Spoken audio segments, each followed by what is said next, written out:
this marks day one, the start of the 7.3 Powerstroke build to tow all of my cars. And first off, before we get crazy with this truck, we need to fix one issue. I ended up purchasing 2 red top Optima batteries for this Powerstroke and some terminals, hoping that those terminals will end up fixing these terrible ones. So battery 1 is out. I really hope that these don't give me an issue here.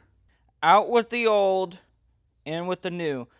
The size difference too between a Motorcraft battery and an Optima battery, that's nuts. Oh, and these are way lighter. So, if I read it right, these go in like so?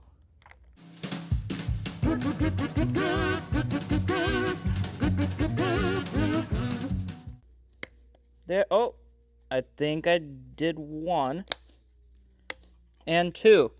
Okay, so it is through the top, like so.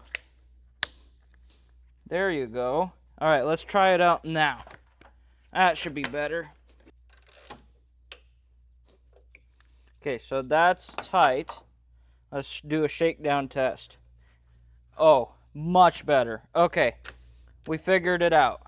So battery 1 is in, and battery 2 is in. Okay, so anytime I end up working on a car, I end up splitting my work. So instead of thinking of the bigger picture, so what I'm gonna end up doing here is tackle it piece by piece. So the positives are the harder part, right?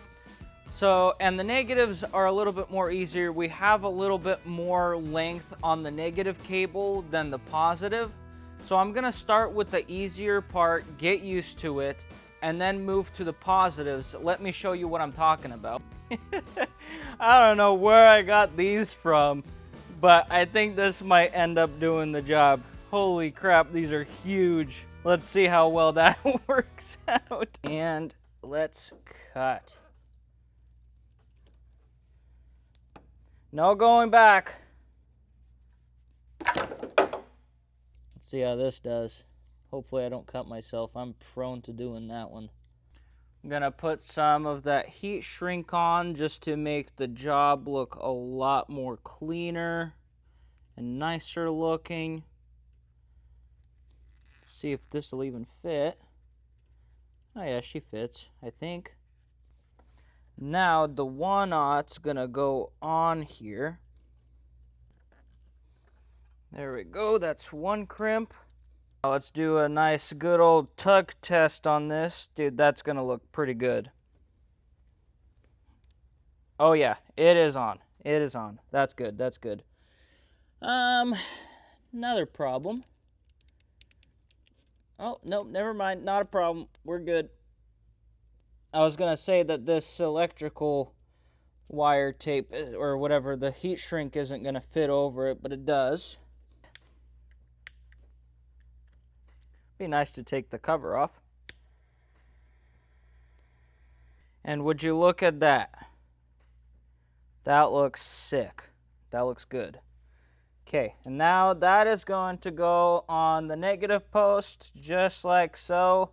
Perfect. Okay, that wire's done. And now let's repeat the same thing on the other side, but we have a little bit of a problem. So this one's going to be different. You know, this is the negative post. We got this wire, thick wire going there, and we also got this tinier ground, which is going to be the same thing as doing the bigger one, just tinier one, and I think I have some of those crimps too. So let's go ahead, cut that off, and see what we can make happen here. And the idea is this is going to get its own connector, and that's going to get its own connector, and all go into the negative. And then that way in the future, if anything happens, if I need to like replace this one, you know, that'll come off and I could put a new one in. You know, that's never really honestly going to happen, but it's good to keep it like that instead of shoving all of these wires into the same one. It's on there. It is on there. Let's slide this over. Let's hope that this will still fit. I should start whenever I put these heat shrinks on here. I should just get a bigger size just in case. That way I'm not freaking playing the casino with these heat shrinks. We got the negative situated. Now let's do this positive. The good thing is this positive is also going to be the same as the negatives. The only hard part would be is the positives on the passenger side, but we'll get to that once we get there. So let's chop this one off and get the crimps on here too. And this cable is all done. So we got the driver's side fully situated. Let's do the hard part last, passenger side now. This is where it gets a little scary. Right here in this huge junction box of who knows what. So that would be like so. So I'm going to have to start chopping as close as I can to save some of this length. And let's see what other problems we run into once we get there. So this terminal cable is the one that's messed up the most. We got a thick one that's connected to the wire that goes to the driver's side positive. Then we got another thick one and a tinier one. Looks like these two are going to the starter. So we're going to have to basically, on this wiring harness here, put those connectors on. And the hard part is getting that length, which is going to be a little bit of a difficult part. Let's see if we can make this work. This is what I'm saying. So I ended up cutting these posts off. And with this other terminal that I had right here, these posts, these two cables, did not have enough reach to get to the terminal. So I ended up brainstorming, and thank God my brain is smart enough, not really, but I went out and got a different post.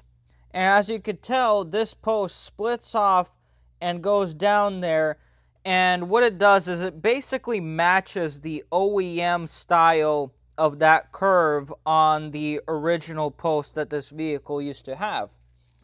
So now I'm going to be able to put these connectors on there and basically tie them down to here, and we should be good to go from there, instead of trying to lengthen these to reach over all the way to this top post.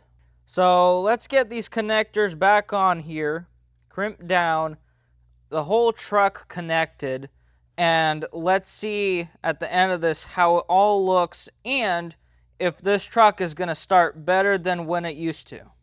Alright, so we got everything connected. We got the positives here. Look at that.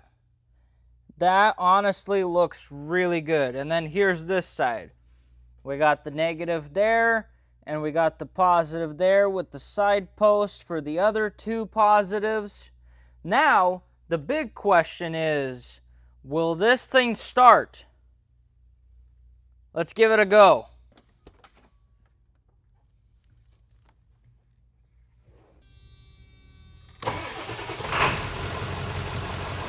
Holy crap, that started really nice. Wow. That is a night and day difference. She is still purring at 169,000 miles.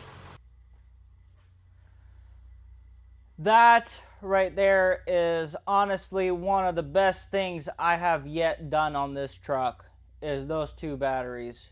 The way that started, this truck has never started that way before. I am very, very impressed. That is awesome.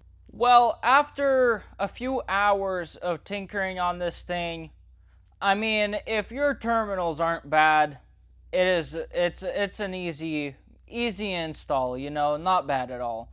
But if your terminals are kind of messed up, I think that is where it took me the longest, but I'm very happy with how it looks now and the fact that I got those terminals fixed, because that was honestly really irritating me, is because, like, even if I put the new batteries in and I would try to tighten those terminals, it's game over. Like, I can't even. They just don't work anymore, you know? So those terminals are awesome. And let's just say with the way that we did it, let's just say those terminals get messed up in the future.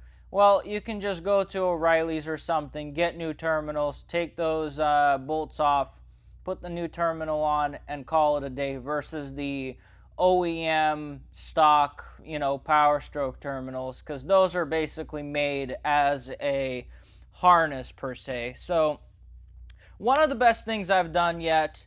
There's going to be a lot more coming to this truck because I ended up a few months ago buying a trailer to haul my cars, and this truck is going to be the power horse behind it all. So I need to do a couple more things to the truck, like towing things, and there will be some more upgrades going on the truck, and some also cosmetic upgrades too. So I'm very excited for how this truck is going to end up looking in the near future. I have a pretty good vision of it. But if you liked this video, subscribe, give it a like, and stay tuned for more upgrades and more things coming to this Powerstroke and also the trailer. We got a lot more coming. Thank you for watching.